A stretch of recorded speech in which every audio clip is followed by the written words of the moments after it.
Very good afternoon to one and all present here. Now I am going to talk about Dr. Amartya Sen's Capability Approach. It's a very important theory. For that only he has received a Nobel Prize in Economics. He is one of the Indian, he is from West Bengal. In the year 1998, he has received a Nobel Prize for this particular topic. Now, why he has introduced this capability approach? He has taken an example and quotation from Aristotle. That is, income and wealth are not ends in themselves, but instruments for other purpose. Goes back at least as far as what Aristotle says. In 1998, Sen argues that the capability to function is what really matter of the status of poor and non-poor person. Since put it, economic growth not by sensibly treated as an end itself. The development has to be more concerned with enhancing the lives we lead and the freedom we enjoy. In effect, Sense argues that poverty cannot be properly measured by income or even by utility as conventionally understood. What matters is not the things a person has or the feeling of this provides, but what a person is, can be, and does or can do. What matter for well-being is not just the characteristics of commodity consumed as in the utility approach, but what use the consumer can and does make of commodities. For example, he has given a beautiful example. A book is of little value to an illiterate person, or a sense noted a person with paralytic disease will be less able to extract a nourishment from a given quantity of food than someone without paralyzed. To make any sense of the concept of human well-being in general and poverty in particular, we need to think beyond the availability of commodities and consider the use. To address what sense calls functioning, that is, what a person does with the commodities of a given characteristics that they come to possess or control. The freedom of choice or control of one's own life is itself a central aspect of most understanding well-being. As Sense explains, the concept of functioning reflect the various things a person may value things or being. The valued functioning may vary from elementary one such as being adequately nourished and being free from avoidable disease to very complex activity or personal state such as being able to take part in life of community having self-respect. Sense identify some of the five important sources of disparities between a real income and actual advantages. The first one is a personal homogeneities or the personal commitment. He connected with disabilities, illness, and age or gender or etc. The second important concept is related to environmental diversities such as heating and clothing requirements in the cold, infected, disease in the tropical or impact of pollution. And the third important concept which was introduced by Amartya Sen is variation in social climate such as prevalence of crime and violence and social capital. And the last one is the difference in rational perspectives, that is, the community requirements of established pattern of behavior may be vary between communities. In rich society, the ability to partake in community life would be extremely difficult without certain commodities such as telephone, a television, or automobile. It is difficult to function socially in Singapore or in South Korea, whether email address. The fifth one is the distribution within the families. The economic statistics measured income received in a family because it is the basic unit of shared consumption, but family resources may be distributed unevenly. For example, when girls get less medical treatment or education than boys do. Thus, looking at even the real income levels or even the level of consumption, the specific commodities cannot sufficient as measure of well-being. One may have a lot of commodities, but these are of little value if they are not what consumer desire. One may have income, but certain commodities essential for well-being, such as nutritious food, may be unavoidable.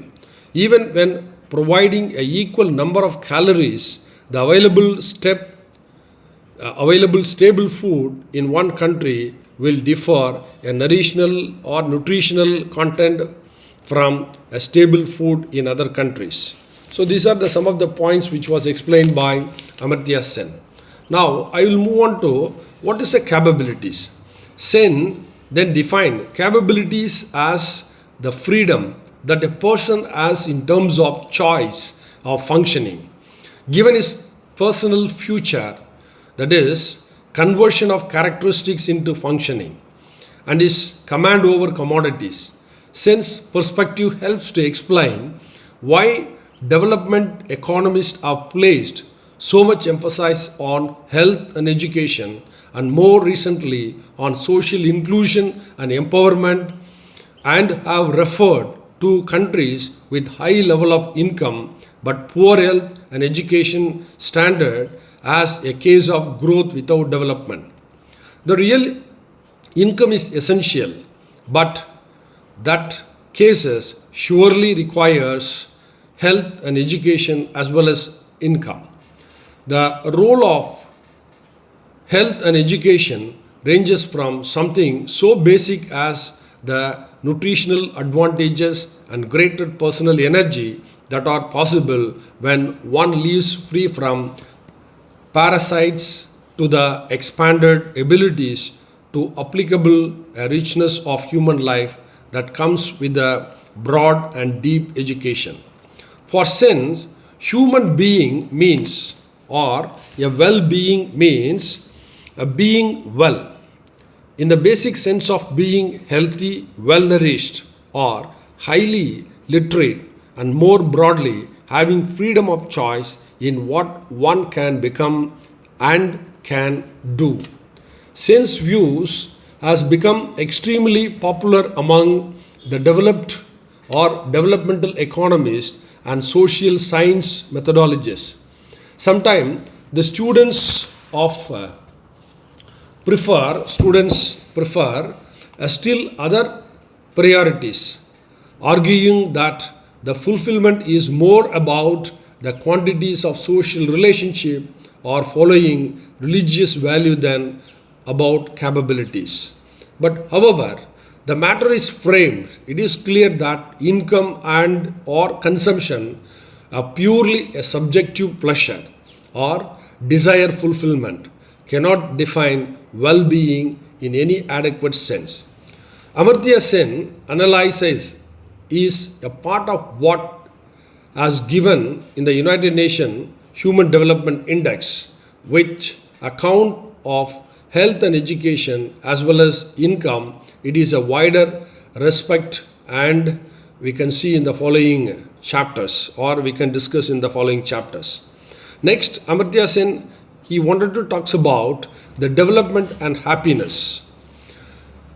Happiness is a part of human well-being, and a greater happiness may in itself expand an individual capability to function.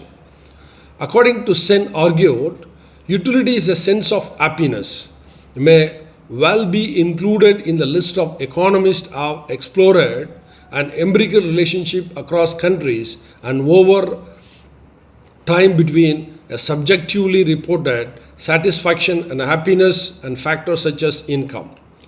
One of the findings is that The average level of happiness or satisfaction increases with the country's average income. For example, roughly 4 times the Bangladesh and India, Azerbaijan as the United States and Sweden. But the per capita as shown in figures, once income grow in this point, most citizens have usually escaped extreme poverty. At this level, despite substantial variations across the countries, for example, the income of India is roughly about $10,000, but whereas in US it is $20,000. So inequality is not an extreme. A majority of the citizens are usually relatively well nourished, healthy and educated. The happiness science findings call into question the centrality of economic growth as an objective of high income countries. But they also reform the importance of economic development in the developing world, whether objective is solely happiness or more inclusively the expanded human capabilities.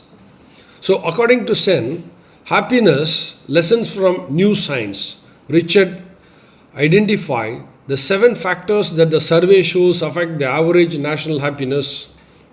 One is family relationship, financial situation, work, community and friends, health, personal freedom and personal value. In particular, aside from not being poor, evidence says people are happier when they are not unemployed, nor divorced, and have high trust of others in society, as well as enjoy the high government quality with the democratic freedom and have religious faith. The importance of these factors may shed light on why the percentage of people reporting that they are not happy or satisfied varies so widely among the developing countries with a similar income. For example, the fraction not happy and satisfied on an average 4.5 times as greater in Zimbabwe as in Indonesia. He has given a beautiful example. Despite somewhat high income in Zimbabwe, over 3 times as greater in Turkey and Cambodia. Despite somewhat high income in that their societies can give benefited of development without losing the traditional strength such as moral values, trust in others, sometimes called social capital. Although following sense what people say makes them happy and satisfy is at best only a rough guide to what people value in life, this work adds a new perspective into multidimensional meaning of development.